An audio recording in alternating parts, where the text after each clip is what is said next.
This is Weekends with Alex Witt, January 11th, 2020.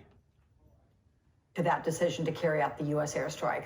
Joining me now, California Representative Ted Lieu, a Democratic member of the House Foreign Affairs and Judiciary Committees. Awfully glad to see you. Let's get into it here. Because, Congressman, your fellow lawmakers, they all received the same information. Yet, if you hear those four different voices, I mean, there are two stark, contrasting tales here of two stories. What do you make of this split? I went through that briefing, and I agree with Republican Senators Mike Lee and Rand Paul that briefing was sorely lacking in details, in information. It was basically essentially trust us, and that's not what they should be doing. The administration should be providing actual evidence to members of Congress. I've learned more from watching MSNBC and reading the paper than I have from that briefing. And at the end of the day, it's also clear we are less safe now than we were at the beginning of this year because of Donald Trump's impulsive actions. Did you hear anything about 4 embassies being targeted, as the president claimed last night on television? So I don't want to get into details of what was said in that briefing. What I can say is the public reporting shows that the administration's story on what constitutes an imminent threat keeps changing. And whenever that happens, it causes the American people to ask, is the administration simply making stuff up? Okay, that's a sobering concept. Let's get to a new poll. This one comes to us from USA Today and Ipsos, in which it shows, sir, that 55% of Americans say Soleimani's killing has made the U.S. less safe. That is more than double the 24% who believe it made the U.S. more safe. What goes through your head when you see numbers like this? That first of all, the American people are smart, and they understand that we need to have a strategy in Iran. And it's very clear that as a result of Donald Trump's reckless actions, the following bad things have now happened. Iran has said they're no longer abiding by nuclear limits on their nuclear program. Iraq, which is one of our allies, has just voted to kick U.S. troops out of its country. And then Iran launched a bunch of missiles at U.S. troops.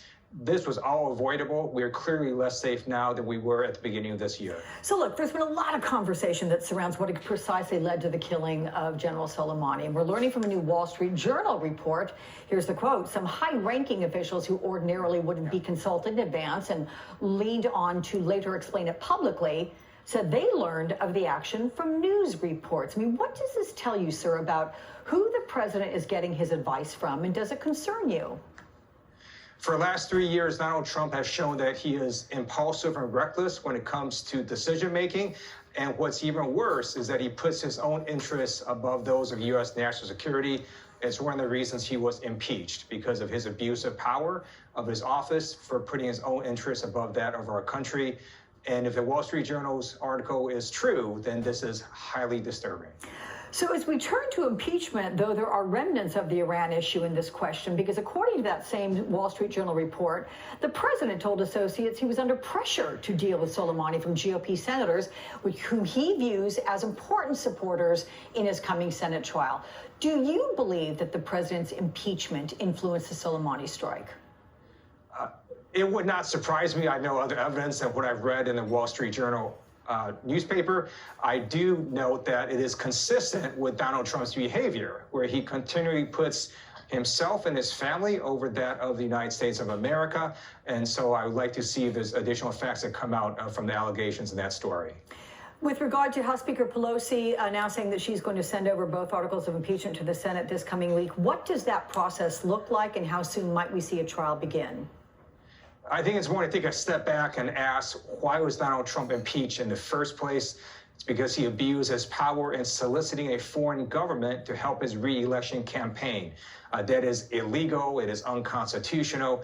He was impeached for that, as well as obstructing Congress. Now the American people deserve a fair trial in the Senate. And whoever heard of a trial with no witnesses and no documents? That's absurd. And it's also something that the president should want, because if there's a fake trial in the Senate, and if he gets acquitted, that would be a fake acquittal. So all fighting for the same thing, and hopefully the U.S. Senate will do the right thing and have witnesses and documents for the trial. You know, I'm reminded that when you say the word fake, the president used the words fake news to describe that Wall Street Journal report that we just discussed. But let me, on the heels of what you've just said, we have GOP Senator Susan Collins, who's told her local paper that she is working with a fairly small group of Republicans to ensure that witnesses can be called in the Senate trial. She later told NBC News that it's important that both sides be treated adjudicated fairly. How much influence and impact do you think she might have in shaping whether or not there are witnesses, how this trial plays out? There are about 6 or so Republican senators are facing difficult re-election campaigns. The polling is very clear that the overwhelming majority of Americans want a fair trial in the Senate. That means having witnesses and documents.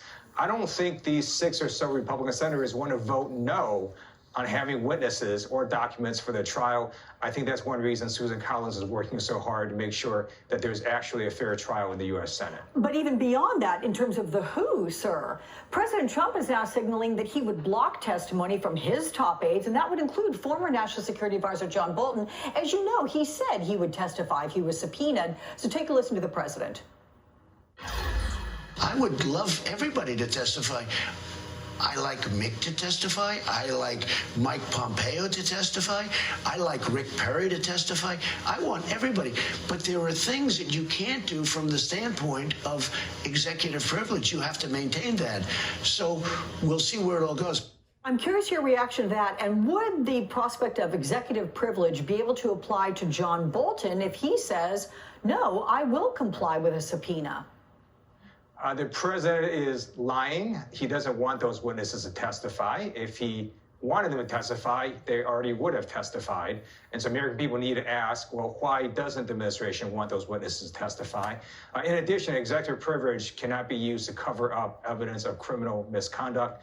The president was impeached for engaging in illegal activity. Executive privilege would not apply to any of these witnesses. And he can't stop John Bolton from testifying. John Bolton is no longer in administration.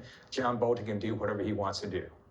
California Representative Ted Lieu, very good to see you. We'll look forward to seeing you again. Thank you so much. Thank you, Alex. Taking the lead just over 3 weeks out from the caucuses, the Iowa race has a new frontrunner who's topping the polls, plus royal rift. What's in store for Harry?